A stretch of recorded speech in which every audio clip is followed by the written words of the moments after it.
Olá, que bom que você continua com a gente nessa jornada. Se você ainda não comprou o livro Crescendo com o Seu Filho Adolescente, do pastor Eugene Peterson, Conselhos para Pais de Adolescentes, você pode comprar ainda. Procura aí, deve ter na descrição do vídeo aí o link para comprar na Amazon, mas você pode procurar, pesquisar e achar aí o que você encontrar com o melhor preço. Compra o livro, é muito bom, vale a pena. Você ainda pode também convidar outras pessoas para participar dessa jornada. Mesmo que a gente já está caminhando, você pode convidar, a pessoa faz a inscrição e ela vai receber o link para poder assistir às aulas. Na semana passada a gente conversou sobre o presente da adolescência na vida dos pais, né? Que isso é um presente. Mas como é que isso acontece? O que acontece na adolescência? Na adolescência, a adolescência é esse período onde a pessoa se torna ela mesma, né? Alguém já disse que o adolescente gasta a maior parte do seu tempo descobrindo quem ele realmente é. Talvez por isso alguns adolescentes fiquem tanto tempo na frente do espelho, né? Essa ideia de se descobrir, se perceber, talvez até sugerir mudanças, né, para si mesmo ou no visual. A adolescência é esse período de descobrir quem é, de descobrir a vida, quem a pessoa realmente é. Antes da adolescência, o jovem não tem muito espaço para isso, né? Por exemplo, ele pode decidir onde é que ele vai guardar os carrinhos dele, mas ele não vai decidir a hora de brincar, por exemplo. Os pais vão dizer, agora pode, agora não pode. A menina pode decidir onde é que ela vai empilhar lá o Lego dela, mas ou o que ela vai fazer com o Lego dela. Se vai fazer uma torre ou vai fazer um animalzinho, mas ela não vai decidir a hora de brincar. Pode decidir se vai na escola com a jaqueta vermelha ou azul, mas não tem poder de decisão para decidir eu não vou na escola. Então, antes da adolescência, não tem muito espaço para essas decisões. Na adolescência, o jovem começa a exigir e pedir mais participação nesse processo de tomada de decisões. E isso é normal. Ele começa a dizer assim, eu vou vestir a roupa que eu quiser. Inclusive esse é o nome do capítulo 2 do livro. Eu vou vestir a roupa que eu quiser. Né? Eu quero começar a tomar decisões. Onde é que nós vamos comer?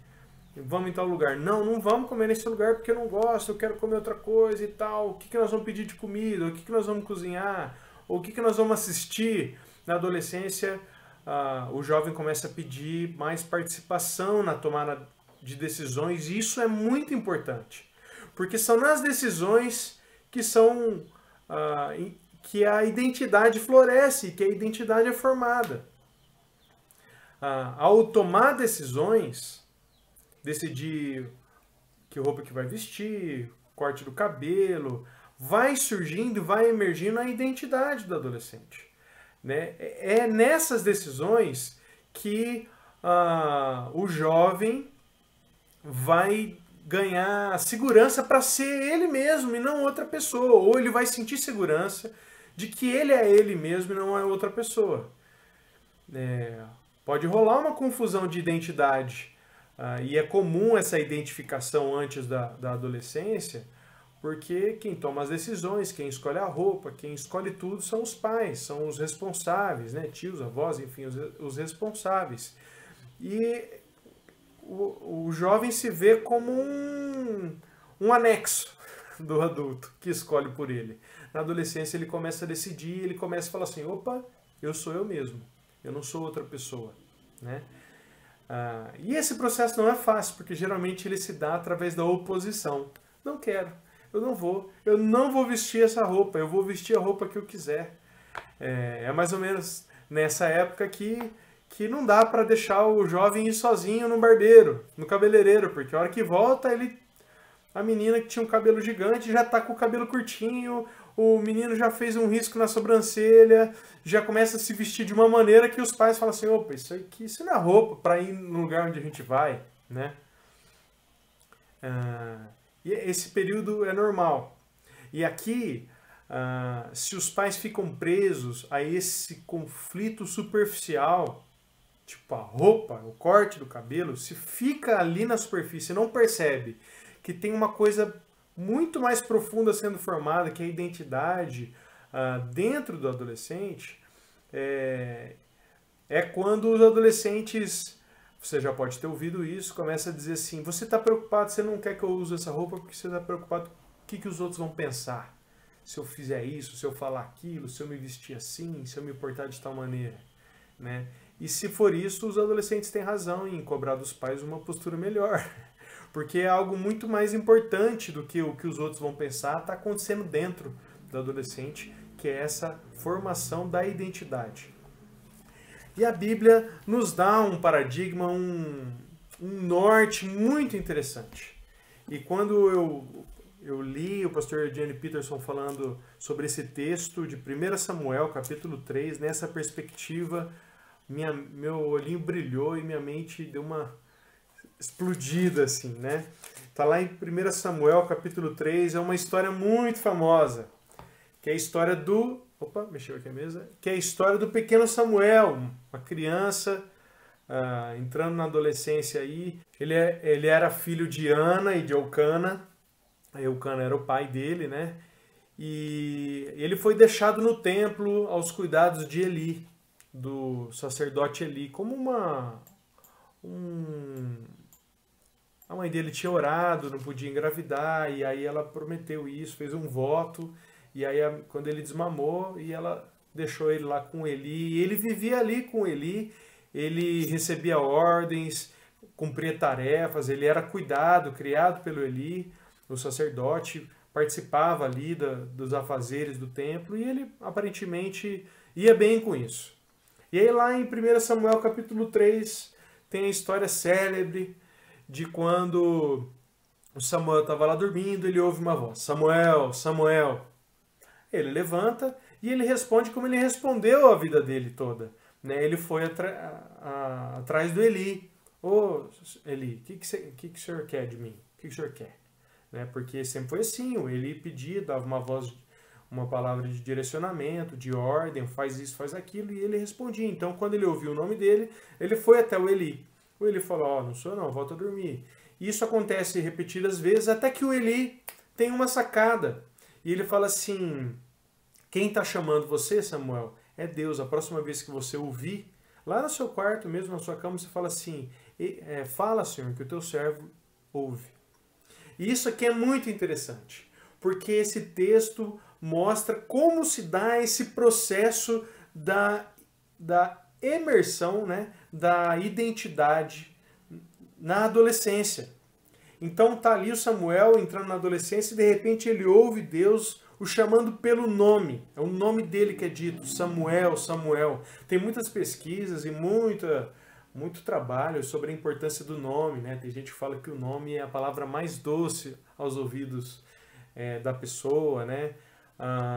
Mas o nome carrega essa ideia da identidade. Então Deus chamar o menino pelo nome dele, e não falar, ô menino, ô moleque, ô criança, ô meu servo. Não, ele fala Samuel, Samuel.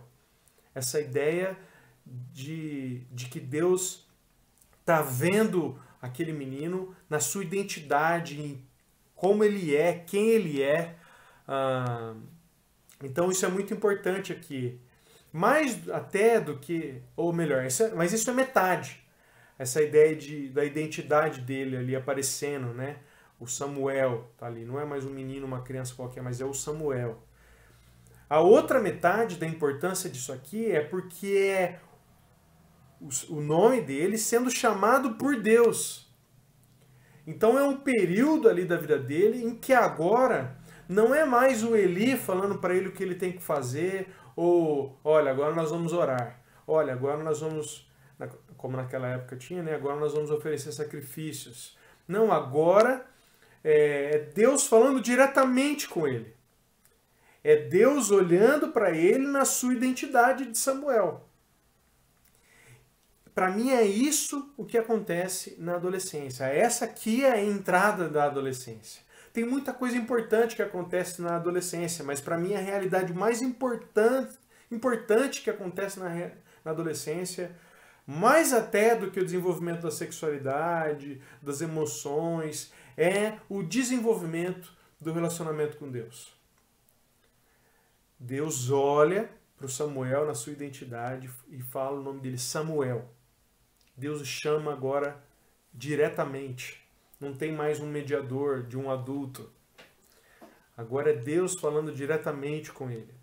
Nesse sentido, Deus olhando para o adolescente, não só o Samuel agora, mas estou falando de todos os adolescentes, na sua identidade, a gente precisa entender que as escolhas que os adolescentes tomam, inclusive aquela de eu não vou vestir essa roupa, ou eu quero cortar o cabelo dessa maneira, eu quero fazer um risquinho na sobrancelha. Todas essas escolhas, elas não são triviais. Não são triviais. Porque elas estão demonstrando que dentro daquele jovem, daquela jovem, está sendo formada uma identidade. Está sendo formada uma personalidade, ele está descobrindo quem ele é, e isso faz parte, inclusive, do processo do tratamento de Deus com ele.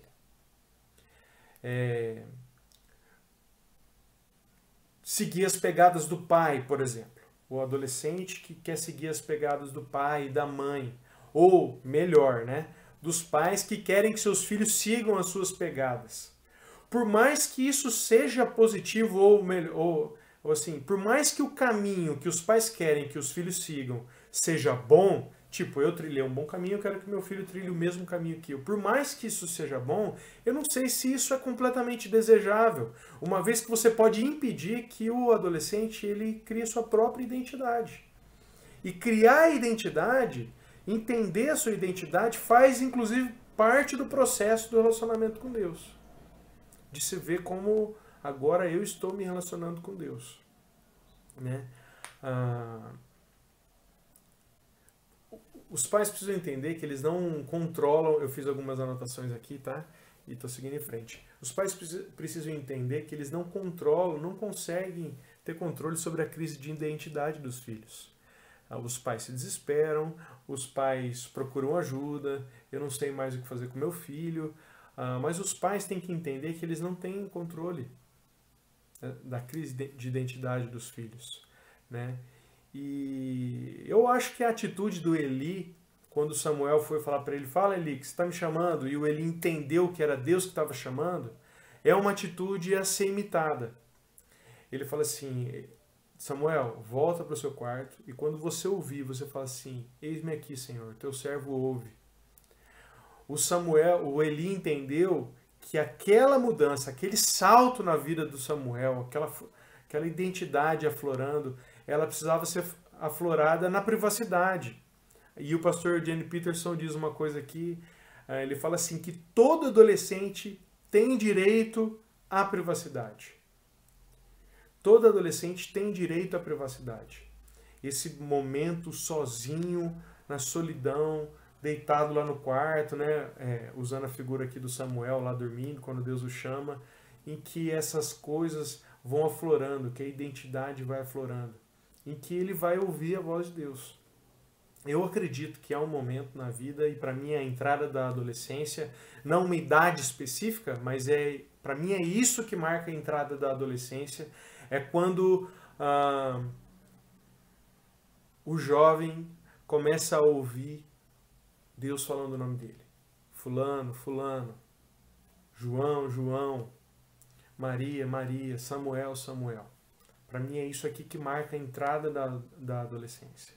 E os pais têm que dar privacidade, na visão do Eugene Peterson e na minha também, dar uma certa privacidade para que isso aconteça. Esse aflorar da identidade, né? Muitos pais, eles tentam controlar isso. E como que eles fazem? Eles se intrometem. E eu não estou falando que não tem que se intrometer, não, mas é o tipo da intromissão, é o tamanho da intromissão que tem que ser cuidado. Alguns pais se intrometem tanto que impedem os filhos de se tornarem eles mesmos. E, na verdade, isso revela o quê? Dos pais? Uma falta de autoconfiança e de maturidade espiritual. De confiar em Deus mesmo, pô. Então, é preciso dar privacidade para os adolescentes. E aqui tem um problema, porque aqueles que se intrometem na juventude, né, a ponto de não dar espaço para essa formação do individual, do diferente, né, da personalidade individual do jovem, se dividem em dois grupos, os pais assim. De um lado, tem os que entendem que a juventude é o grande mal da humanidade, que nunca houve na história da humanidade uma geração tão depravada, tão longe dos valores de Deus, tão afastada de Deus, e que elas precisam de rédea. Do outro lado, tem um grupo de pais que entende que não, que a sociedade, os adultos hoje é que estão perdidos, se perderam no caminho e que a juventude é a salvação da humanidade. E eles veem a juventude como uma certa ingenuidade. Não, eles são a salvação da humanidade, tudo que eles fazem é bom e eles vão resolver o problema pra gente aqui. Vão corrigir a nossa rota.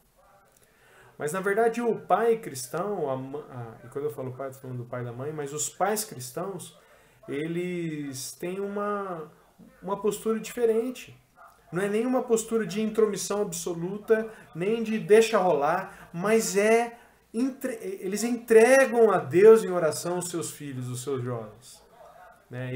E essa foi a postura do Eli, de reconhecer que Deus estava chamando, e falou assim, Eli, Samuel, volta lá pro seu quarto e responde a Deus, você. Agora eu vou dar um pause que está passando o carro do ovo aqui e já volto. Muito bem, não era o carro do ovo, era o carro do amolador. O Eugene Peterson, ele fala assim, ó, sobre como os pais se dividem, né?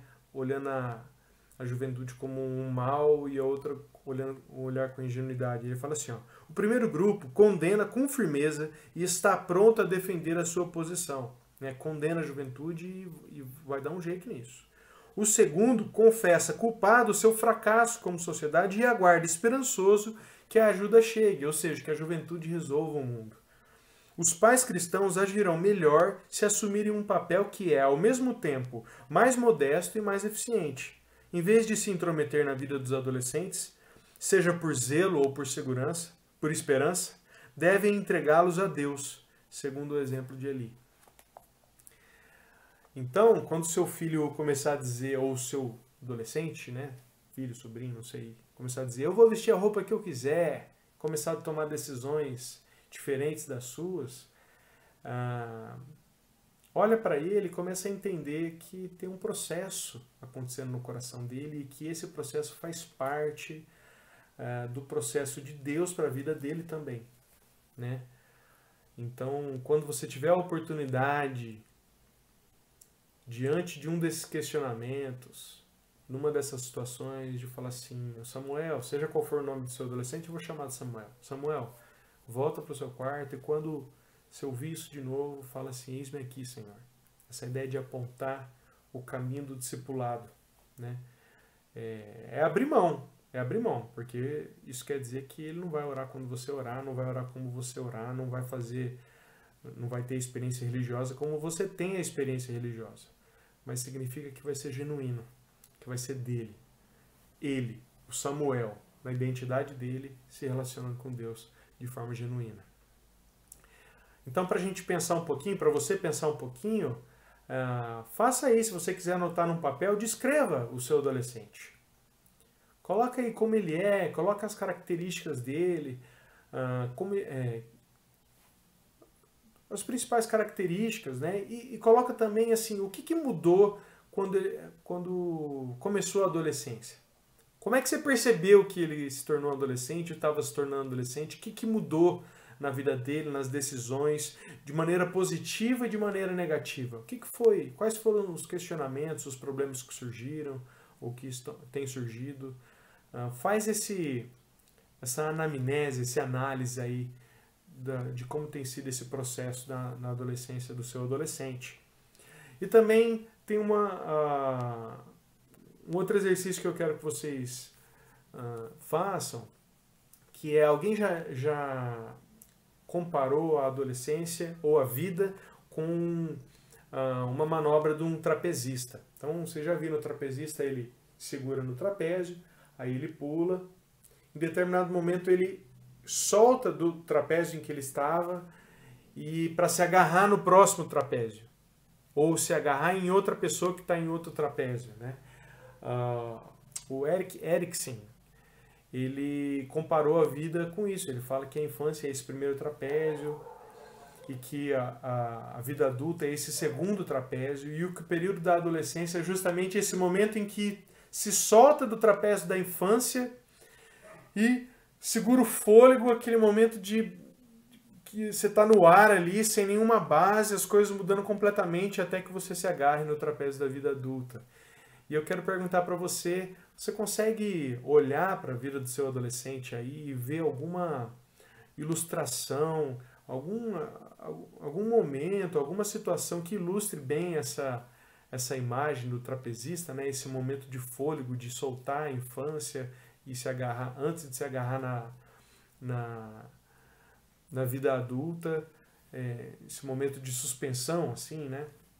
Pensa nisso, e eu estou orando aqui para que vocês se tornem pais que ajudem seus adolescentes a responder a Deus, e que vocês se tornem pais que olhem para o coração dos seus adolescentes e vejam muito, muito além do corte de cabelo diferente, dos gostos diferentes, mas vejam o processo que Deus está amparando e guiando, que está acontecendo no coração deles. Tá bom? Até semana que vem, Deus abençoe. Tchau!